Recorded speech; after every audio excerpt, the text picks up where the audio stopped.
Sizga bitta ibratli voqea aytib bering. Ibratli emas, men o'zimga olgan narsamni aytib beraman. Bor bo'lgan voqea. Bo'lgan voqea.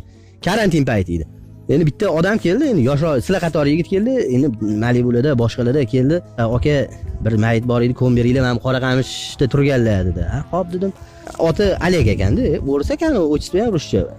Aka dedi, qiyomatda Xudoning oldida men javob beraman. Bu islom dinini qabul qilgan dedi. Aka dedi, xohlasangiz guvohlarni olib kelaman. Bu odam xotini ankalaga kasal bo'ldi zot. Davolash uchun 2 xonali uyini sotdi dot.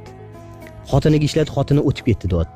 Keyin bu bo'lmish qolmasin. Bu anetda men o'zim boqib boshqa qilay, unga ehson qildik, boshqa qildik. Oxiri o'zi aytadi, "Salla menga namuncha bunaqa musulmonchilikda mana shunaqa narsalar bor."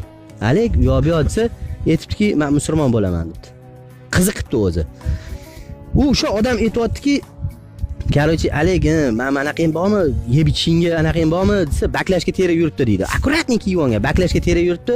O'shani sotib, yeb ichishingga narsang bo'lsa, nonim bor deb olganmish. Yo'q, ovqat islomda bunaqa narsa yo'q ekan u. Bir kunlik noning bo'lsa ham tilanchilik qilish haqqim yo'q ekan deb olganmish. Qarang, mana bu islomni qabul qilganiga 5 oy, 6 oy bo'lgan anaqaniki. Bizdan yordam olmasak deyapti. Keyin xullas aytayotdiki, bitta dona meni uyimning nomeri bor ekan, telefon nomeri. Zang etadi, o'tib qopti. Ko'chadan kelgan bu o'risni mamaqa deb o'ylashdi endi. Ochsa, endi ochuvchalik harom tuk yo'q. Na qo'ltu, na boshqa harom tuk yo'q. Pokiza deyapti-da. Pokizalikdan bu tajab qo'yilgan odam emas. Men telefonni qaradi bitta. Aliyo, mana shunaqa odam o'tib qoldi. Yo'q bo'lsa borib deydi, o'sha kapalni olib tashaman, hozir olib kelaman. Aka, ko'la bering. Xo'p bo'ladi. Go'r topib ko'ladik. Keyin bir payt aytdim, bitta hoji aka borlar. Hoji aka, janoza bormidi? Ha, janoza bor edi. Kim ekan dedi? Mana qanaqa. Yo'q, shunaqa ekan. Islom dinini qabul qiling. Mana shu hozir shuni ochdi, qo'limga shaq etib pul sanadi. Go'rini pulini men beraman dedi. Go'rini pulini men beraman dedi.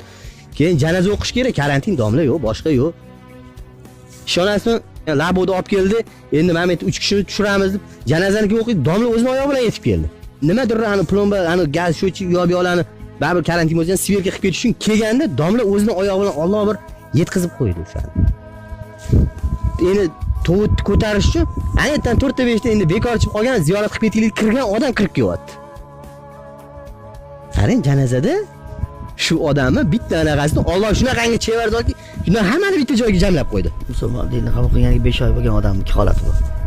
Oke, bitta joyga jam qilib qo'ydi. Bitta joyga jam qilib qo'ydi. Hamma tovut ko'taradigan odamni, janoza o'qigan odamni, pul beradigan odamni ham jam qilib qo'ydi. Endi subhanalloh deysiz, Alloh rizqlantirdi oxirida. Iymonni uni anaqasida kuchi.